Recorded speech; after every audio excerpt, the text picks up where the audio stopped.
नमस्कार दोस्तों। तो आज हम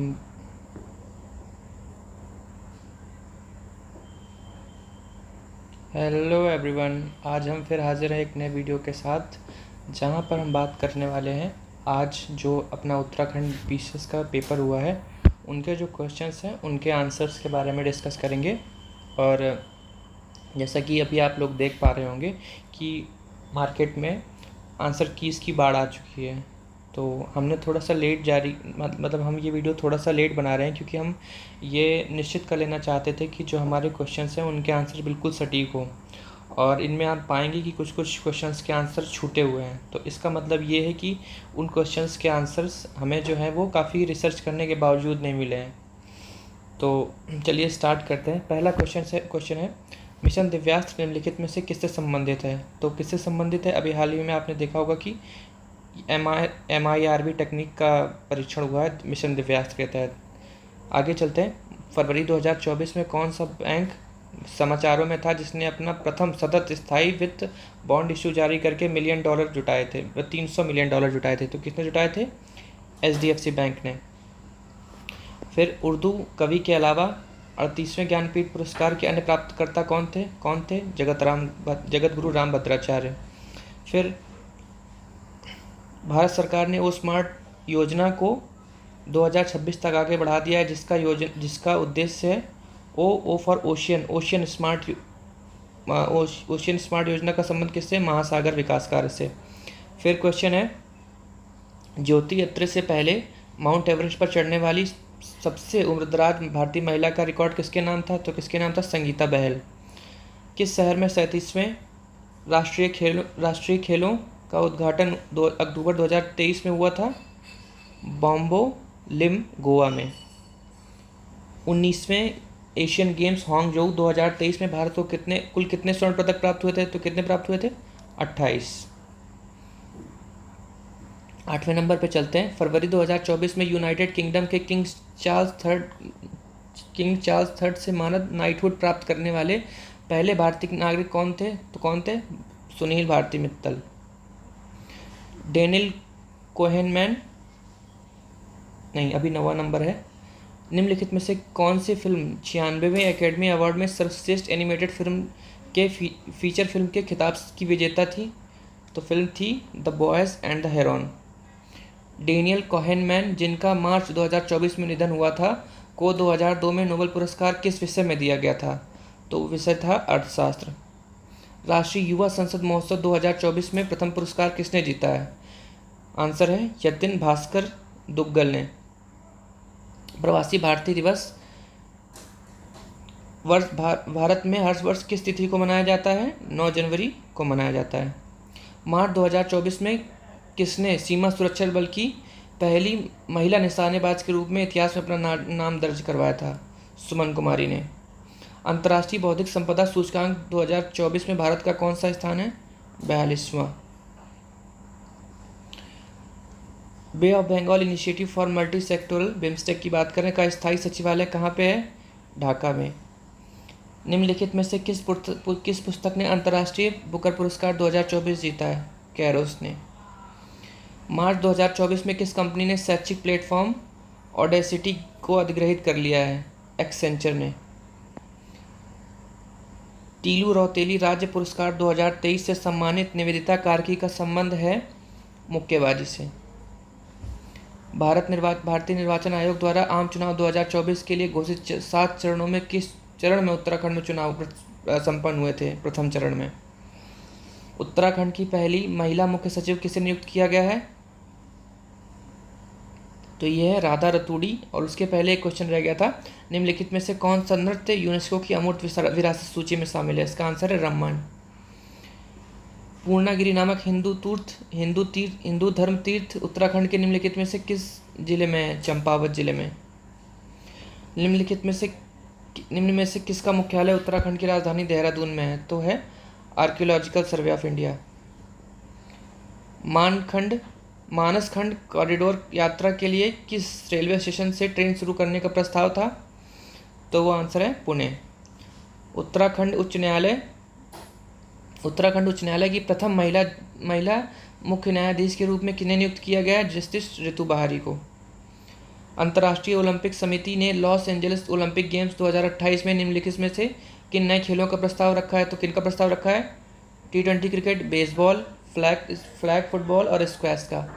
फिर आगे चलते हैं, 27वां क्वेश्चन है, अंतरिक्ष यात्री ओलेग कोनोरनेको जिसने सबसे अधिक कुल समय अंतरिक्ष में बिताने का रिकॉर्ड तोड़ा है, वो किस देश से संबंध रखते हैं? रूस से। 2023 में यूनेस्को की रचनात्मक क्रिएटिव सिटी नेटवर्क सूची में किस भारतीय शहर को साहित्य शहर का दर्जा दिया गया है? कोझिकोड को। सेना में आर्टिफिशियल इंटेलिजेंस का दायित्वपूर्ण उपयोग पर पहला अंतर्राष्ट्रीय शिखर सम्मेलन कहाँ संपन्न हुआ है? नीदरलैंड में। मिलिंद पन्न महाराज मिलिंद के प्रश्नों पर आधारित है, ये किस भाषा में लिखा गया था? तो पाली भाषा में लिखा गया था। शाहजहां ने अपने पुत्र को शाह इकबाल की उपाधि से नवाजा था। अपने किस पुत्र को किससे नवाजा था? दारा शिकोह को। निम्नलिखित में से युद्धों का कालक्रम बताना है। घाघरा का युद्ध, पानीपत का युद्ध, चंदेरी का युद्ध और खानवा का युद्ध। तो सही कालक्रम क्या होगा? सबसे पहले पानीपत, फिर उसके बाद खानवा, फिर चंदेरी और फिर घाघरा। जियाउद्दीन बर्नी ने निम्नलिखित में से किसकी रचना की थी? तो वो की थी फतवाए जहांदारी की। अकबर ने किस क्षेत्र की विजय को यादगार बनाने के लिए बुलंद दरवाजा का निर्माण किया था? गुजरात की। 1336 में विजयनगर साम्राज्य की स्थापना किसने की थी? हरिहर और बुक्का ने। फिर भारतीय शिक्षा का मैग्ना कार्टा किसे कहा जाता है? तो वुड्स डिस्पैच को। अलीगढ़ योजना का शुरुआती लक्ष्य क्या था? कि परंपरागत मुस्लिम शिक्षा को में सुधार को प्रश्रय देना। अलीगढ़ आंदोलन जो बेसिकली था वो, अब इसमें ये हो सकता है कि ये आप सोच सकते हैं पश्चिमी वैज्ञानिक शिक्षा को भारत के मुस्लिमों को बीच में प्रश्रय देना, ये नहीं था। ये था कि जो मुस्लिम रिफॉर्म है, बेसिक थॉट्स हैं, उन पे स्टिक रहना, ना कि जो कुरीतियाँ आ गई उनको फैलाना। फिर अगर 38 नंबर की बात करें, बनारस का सेंट्रल हिंदू कॉलेज जो बाद में बनारस हिंदू यूनिवर्सिटी के रूप में विकसित हुआ, उसकी स्थापना किसने की थी? तो एनी बेसेंट ने करी थी। राजा राम मोहन राय के विचारों को प्रचारित करने के लिए तत्वबोधिनी सभा की स्थापना किसने की थी? देवेंद्रनाथ टैगोर ने। फिर नीलबंधु निम्नलिखित में लिखित नाटक, मतलब ये साल में लिखित नाटक नील दर्पण किसने लिखा था? तो नील दर्पण लिखा था दीनबंधु मित्रा ने। बंगाल का विभाजन कब रद्द किया गया था? 1911 में। किसने कहा था ब्राह्मण और श्रमण दार्शनिकों के दो प्रकार थे? तो कौटिल्य, मेघस्थनी, जो दिन में से कोई नहीं था। सुदर्शन झील का निर्माण किसने कराया था?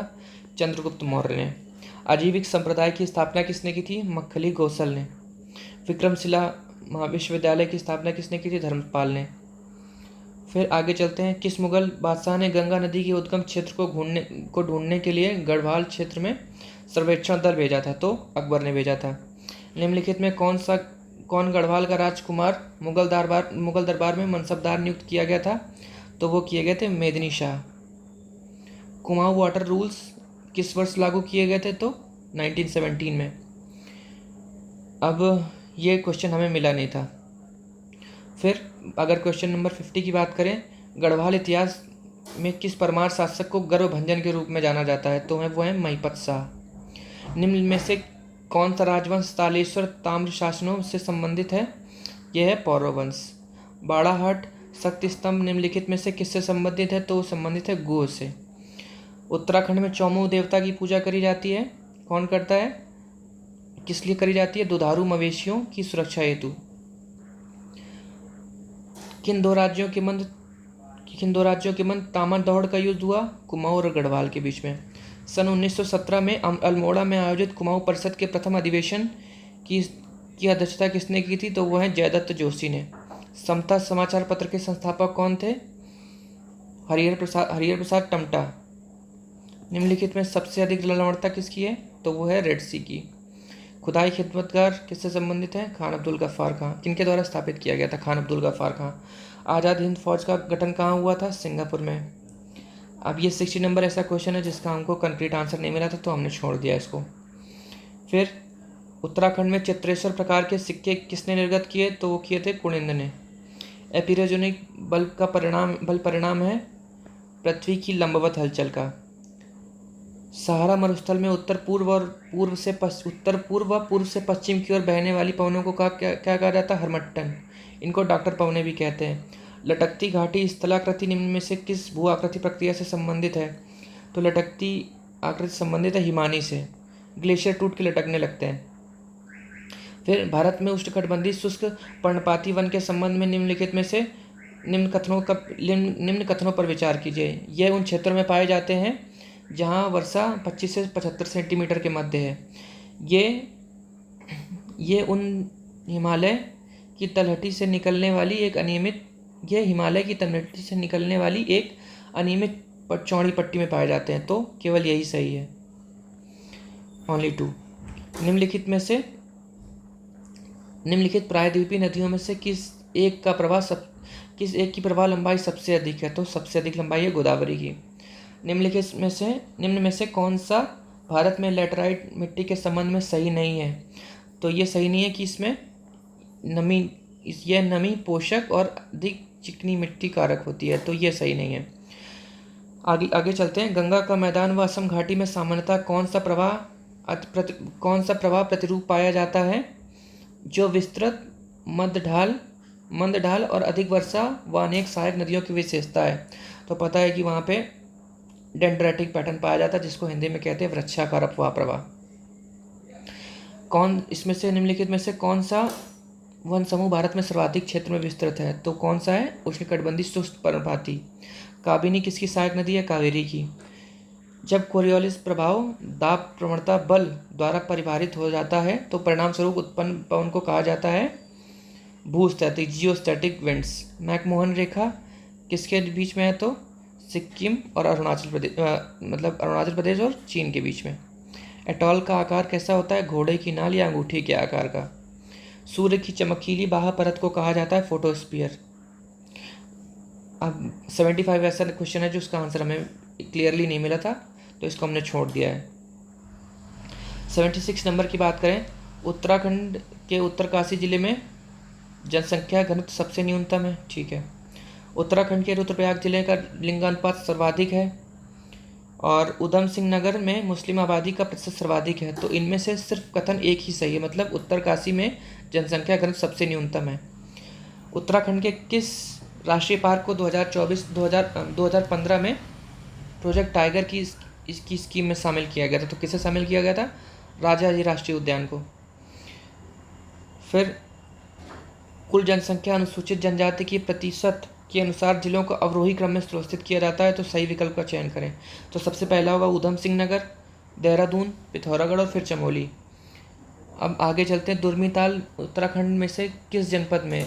उत्तराखंड के निम्न में से किस जनपद में है? तो किस जनपद में है? चमोली। जनपदों को महिला साक्षरता दर के अनुसार आरोही क्रम में व्यवस्थित किया जाता है, तो क्या क्रम होगा? तो क्रम होगा हमारा उत्तरकाशी पहला, फिर उधम सिंह नगर, नैनीताल और फिर चमोली। निम्नलिखित में से कौन सी गिरथी नदी की सहायक नदी है? तो ये थोड़ा सा इसका आंसर हम नहीं पा पाए थे, थोड़ा सा डिस्प्यूटेड था, तो इसको हमने छोड़ दिया है। फिर 82 नंबर पे चलते हैं। पौधारोपण हेतु मैती आंदोलन का प्रारंभ किसने किया था? तो कल्याण सिंह रावत ने किया था। दूधातोली पर्वत श्रेणी द्वारा पृथक किए गए बेसिन के सही युग्म का चुनाव करें। तो कौन सा युग्म है जिसको पृथक किया गया था? नयार और अगलार बेसिन। आगे चलते हैं। निम्नलिखित में से कौन सा स्थल जाड़ गंगा और भागीरथी का संगम स्थल है? वो है भैरव घाटी। उंटाधुरा उत्तराखंड के निम्नलिखित हिमनदों में से किस एक के समीप स्थित है? तो किसके समीप स्थित है? मिलम ग्लेशियर के। निम्नलिखित में से किसको परंपरागत रूप से उत्तराखंड में किसानों का सर्वोत्तम मित्र कहा जाता है? तो इसका आंसर होगा भीमल। लोक लेखा समिति का मुख्य कार्य क्या होता है? क्या की जो रिपोर्ट आती है उसका प्रतिवेदन करना होता है। अब पूछा है कि आसियान का जो है हेडक्वार्टर कहाँ है? जकार्ता में। अब ये आगे पूछ रहा है कि कौन सा है जो उसके लागू होने के वर्ष से मेल नहीं खाता है? तो ये गलत है, परमाणु प्रसार संधि 1970 में नहीं हुई थी। आगे चलते हैं। निम्नलिखित में से भारतीय संविधान का दर्शन नहीं है, तो आपको पता है कि कम्युनिस्ट आइडियोलॉजी नहीं है हमारे यहाँ। 26 नवंबर 1949 को प्रियम्बल में कौन कौन से शब्द सम्मिलित नहीं थे? तो विश्वसनीय नहीं था, समाजवादी बाद में आया है और गैर धार्मिक बाद में आया है, तो बी आंसर सही हो जाएगा। राष्ट्रपति द्वारा अध्यादेश लाए जाने की शक्ति के संदर्भ में निम्नलिखित में से कौन सा कथन सही नहीं है? तो कौन सा कथन सही नहीं है? राष्ट्रपति द्वारा इसे कभी वापस नहीं लिया जा सकता। अब अगर 93 क्वेश्चन की बात करें तो इसका जो आंसर हो जाएगा वो हो जाएगा डी, मतलब पहले का तीसरा और डी का बी का 1, सी का 4 और डी का 2। अब आगे चलते हैं। वन सर्वेक्षण रिपोर्ट 2021 के अनुसार उत्तराखंड में निम्नलिखित में किस जनपद का वनाच्छादित क्षेत्र सर्वाधिक था? तो किसका था? टिहरी गढ़वाल का। भारतीय संविधान के अनुसार निम्नलिखित में से कौन राज्य का प्रमुख होता है? राज्य का प्रमुख राष्ट्रपति होता है। अब भारतीय संविधान का निम्न में से कौन सा भाग केंद्र और राज्य के मध्य संबंधों से संबंधित है? तो भाग 11 संबंधित है। भारत में रहने वाले ब्रिटिश नागरिक को निम्नलिखित में से कौन सा अधिकार प्राप्त नहीं है? तो व्यापार और व्यवसाय की स्वतंत्रता। राष्ट्रपति के पास निम्न में से किन पर विनिमय करने की शक्ति होती है? तो कौन सी है? दादर नागर है, दमन दीव है, पौंडीचेरी है। D answer. भारत के संविधान में निम्न के निर्माताओं का मस्तिष्क किस में परिलक्षित होता है? तो वो प्रस्तावना में होता है। निम्नलिखित में से कौन भारत के यूनेस्को रचनात्मक शहरों में नहीं है? तो कौन नहीं है? पुणे नहीं है। संघ लोक सेवा आयोग के अध्यक्ष को किसके द्वारा हटाया जा सकता है? राष्ट्रपति द्वारा। राज्य के नीति निर्देशक तत्वों के बारे में निम्नलिखित में से कौन सा कथन सही नहीं है? तो ये है कि यह राज्य पर एक कानूनी कार्रवाई लागू करते हैं। उत्तराखंड का प्रथम मुख्यमंत्री कौन था? तो कौन था? श्री नित्यानंद स्वामी। उत्तराखंड की पहली विधानसभा में निम्नलिखित में से कितनी महिला विधायक थी? तो 4 महिला विधायक थी। लोकसभा के अध्यक्ष के संबंध में निम्नलिखित में से कौन सा कथन सही नहीं है? तो अध्यक्ष पद ग्रहण करने के समय 6 महीने के भीतर सदस्य बनाना चाहिए, तो ये नहीं होता है। अगर लोकसभा स्पीकर बन रहा है तो उसको पहले ही सदस्य होना चाहिए। निम्नलिखित में से कौन सा अस्तित्व में नहीं है? तो कौन सा नहीं है? योजना आयोग नहीं है। निम्न में से किस लोकसभा ने अपना कार्यकाल पूरा नहीं किया था? 13वीं लोकसभा ने। संविधान के निम्न में से किस अनुच्छेद के अंतर्गत अंतर्राष्ट्रीय परिषद की स्थापना की गई है? तो अनुच्छेद 263 के तहत। फेमा अधिनियम कब आया था? 1999 में। पीएमएलए के संबंध में निम्नलिखित में कौन सा कथन सही नहीं है? तो इसमें क्या है? बी और सी के बीच में डिस्प्यूटेड है, और जहाँ तक मेरा अंदाजा है ये क्वेश्चन डिलीट होगा। 111 नंबर की बात करें। वैश्विक अर्थव्यवस्था में ब्रिक्स महत्वपूर्ण है। ब्रिक्स के संबंध में कौन सा कथन सही नहीं है? तो कौन सा कथन सही नहीं है? वैश्विक व्यापार में लगभग 46% व्यापार इसमें सम्मिलित देशों में होता है। सतत विकास रिपोर्ट 2023 के अनुसार भारत का कौन सा स्थान था? तो कौन सा स्थान था? 112वां। पीएम किसान योजना प्रभाव में आई थी फरवरी 24, 2019 से। अब इसमें ये ध्यान देने वाली थी 1 दिसंबर 2018 को ये लागू हुई थी, मतलब ये अनाउंस हुई थी। और आई कब थी प्रभाव में? फरवरी 2019 में। फिर आगे चलते हैं। अगर 114 नंबर जो है, राष्ट्रीय जनसंख्या नीति 2000 के अनुसार स्थिर जनसंख्या की स्थिति को प्राप्त करने का दीर्घकालिक उद्देश्य कब तक का है? 2045 तक। निम्नलिखित में से कौन साप्टा का सदस्य नहीं है? तो चीन नहीं है। किसी अर्थव्यवस्था में खाद्य एवं ऊर्जा की कीमतों सहित कुल मुद्रास्फीति की माप कहलाता है? क्या कहलाता है? हेडलाइन मुद्रास्फीति। निम्नलिखित में से कौन नीति आयोग के शासी परिषद के अध्यक्ष नहीं होते हैं? राज्यों के राज्यपाल। निम्न में से कौन उत्तराखंड उच्च न्यायालय के मुख्य न्यायाधीश नहीं रहे? तो कौन नहीं रहे? पंकज पुरोहित। अगर आगे 119 नंबर की बात करें, उत्तराखंड राज्य में निम्नलिखित में से कौन सी लोकसभा सीट अनुसूचित जाति के लिए आरक्षित है? तो कौन सी आरक्षित? अल्मोड़ा। केंद्र सरकार ने उत्तराखंड में निम्नलिखित में से कौन 2019 में मानव संसाधन मंत्री थे? तो वो थे Ramesh Pokhriyal Nishank. National food security mission कब चालू किया गया था? 2007-8 में। वर्ष 2022 और 23 में उत्तराखंड के किस जनपद को महिलाओं को मछली उत्पादन में प्रथम स्थान मिला था? उधम सिंह नगर को। उत्तराखंड में किस जिले में कुल भौगोलिक क्षेत्रफल का सर्वाधिक वन आवरण मिलता है? पौड़ी गढ़वाल में। उत्तराखंड सरकार ने राजकोषीय उत्तरदायित्व बजट प्रबंधन अधिनियम कब पारित किया था? 2005 में। नेशनल फैमिली हेल्थ सर्वे 2019 और 21 सर्वेक्षण के आधार पर उत्तराखंड में बहुआयामी गरीबी कितनी प्रतिशत थी? तो वो थी 9.67%। गीगाहर्ट्ज़ शब्द कंप्यूटर की किस विशेषता का सूचक है? तो ये है स्पीड का। निम्नलिखित में से कौन सी 5वीं जनरेशन की एआई प्रोग्रामिंग भाषा है? कौन सी है? प्रोलॉग। 1200 से 2400 बिट प्रति सेकंड तक मध्यम गति संचार रेंज के लिए कौन सी मॉड्यूलेशन तकनीक को प्राथमिकता दी जाती है? तो कौन सी है? आवृत्ति मॉड्यूलेशन। अब ये कुछ अपने न्यूमेरिकल्स हैं, तो इनके आंसर्स मैं बता देता हूँ। जैसे इसका आंसर ये है ए, और फिर इसका जो आंसर आया था वो 0.5, और इसका आंसर आया था डी। फिर आगे कल चलते हैं। खाद्य पदार्थों के डिब्बों के अंदर जिंक के बजाय टिन का लेप होता है क्योंकि टिन की अपेक्षा जिंक अधिक क्रियाशील है। जनगणना 2011 के अनुसार उत्तराखंड के किस जनपद में महिला साक्षरता दर सबसे कम थी? तो अब ये थोड़ा सा डिस्प्यूटेड है, इसको बता देंगे हम बाद में। उत्तराखंड का कितना प्रतिशत भाग मैदानी है? 14%। निम्नलिखित में से कौन सा राष्ट्रीय कार्यक्रम राष्ट्रीय संपोषणी कृषि मिशन से संबंधित नहीं है? तो कौन नहीं है? प्रधानमंत्री कृषि सिंचाई योजना।